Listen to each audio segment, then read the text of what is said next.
After a relative passed away, scammer tenants moved into their house and then claimed that they had a lease. Now, the landlord and property owner has to file eviction against them in order to get them out.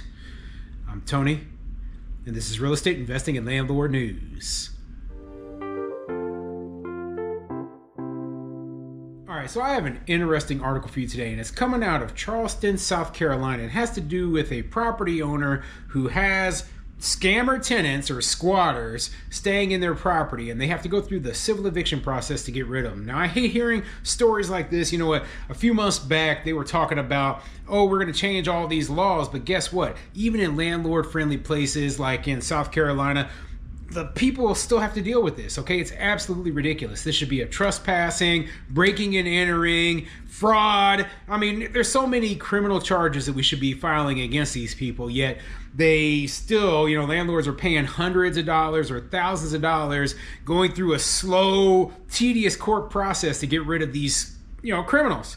That's it. The scammer tenants are criminals, period. Okay, they have no right to be there. They shouldn't be in there. They broke in to even get in there, and now they're lying. And nobody will, just say, hey, there's something wrong with this. There's something wrong with this. That's why I say we need to change these laws. We need to change the laws, make sure these people face the criminal consequences for these actions. Otherwise, it's just going to keep happening. Excuse me. So before I get into the article, go ahead, hit the like, subscribe button, maybe leave a comment down below and let me know what you think. So just out of curiosity, have you ever dealt with scammers or squatters claiming, that your property was their legal lease? The biggest issue, it should be a red flag to any police officer or anybody is, well, where's the money? Where's the money? Nobody's letting you stay here for free. Where's the money? Okay? I don't have any money. You have a lease. Where's my money at? It says on the lease you're supposed to be paying rent. Give me some money. Yeah, all right? Nope, you don't have any money because the lease is fake. All right, period. It's easy to prove these people are frauds, yet the police do nothing in so many situations. Anyway, let me get into this article. I'll tell you the details of this situation. This article is coming from live5news.com, and it says, accused squatters remain in West Ashley home following last-minute appeal. And basically, they know how to play the system. They filed an appeal at the last minute when they were just about to get evicted. This is the kind of thing that drives landlords to do things that aren't quite legal. Anyway, let's see what the article says. A family who says they've been fighting to evict illegal squatters from their dead relative's home is skeptical but cautiously optimistic following another delay in the process. Though an eviction notice was posted on Friday and the occupants were ordered to vacate the property by 10 a.m. Tuesday morning, another last-minute appeal by Evelyn Pollard, who was living in the home, delayed the proceedings once again. She's playing the game and knows how to work the system, Jennifer Hooker said. But now, in order to stay in the home while the appeals process takes place, Chief Magistrate Judge Singleton Brown ordered during a hearing on Tuesday that Pollard must pay a $28,431 surety bond and provide evidence as to how she came in possession of the property by next Monday at 9:30 a.m. So yeah, fortunately they have laws in place where if you file an appeal, you have to come up with all of the back rent. And this is the kind of thing that helps prevent squatting from becoming a huge problem in a lot of states. Now, as you know, the pro-tenant, every tenant is some innocent victim. Those people think these laws are stupid, right? But in this case, this will be the kind of thing where you get this criminal scammer up out of the property as quickly as possible using civil procedures. Now, in my opinion, still the best option would be you as the property owner, call the police, say that somebody is trespassing, fill out a sworn affidavit saying they're trespassing. The police just go in immediately and remove them. That is my opinion, the best way that we should be able to handle it. But no, most places, including where I live, by the way, you can't do that. In a certain way, we're happy with what happened today. We just hope it turns out like it's supposed to, stepfather Rodney Hooker said. They claim the occupants changed the locks and moved in without permission, while the people living in the home say they have a valid lease and are paying rent.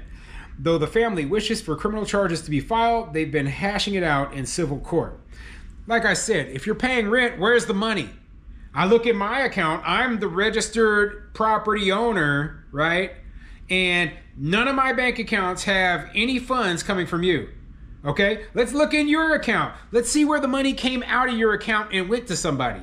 It never did, because it didn't happen, because you're a liar and we got you, bold-faced lying. Yet they still, rather than just pulling them in court, looking at all the information, being like, you're obviously a scammer and a squatter and evicted immediately. You have no argument, period. That's what the judge should do, okay? In these civil cases, the judge should be like, yeah, looking at this, I'm not a moron, okay? Evicted.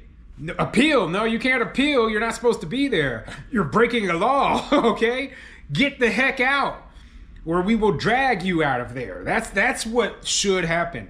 But, like I said, I am not in charge of making laws, and I realize that at some point in time, one landlord somewhere abused the system. So now every other landlord has to suffer under these stupid laws. That's the way that the bureaucrats and politicians do it, right? They're like, hey, you know what? Once 20 years ago, one landlord, he tried to get revenge on this tenant by getting them unlawfully evicted. So now every landlord, the tens of thousands of other landlords, have to go through this slow, burdensome, expensive process in order to get rid of crap tenants who aren't paying rent, or from just squatters, people who aren't even supposed to be there. So yeah, idiocy. Pollard stated in court that she anticipates no issues with providing the payment. While it is possible the money can come through a bond company, attorney Stephen Futterall says he thinks that's unlikely. I think the only way she'll get a bondsman to write the bond is if the bondsman doesn't have a clear understanding of what they are committing themselves to, Futterall said.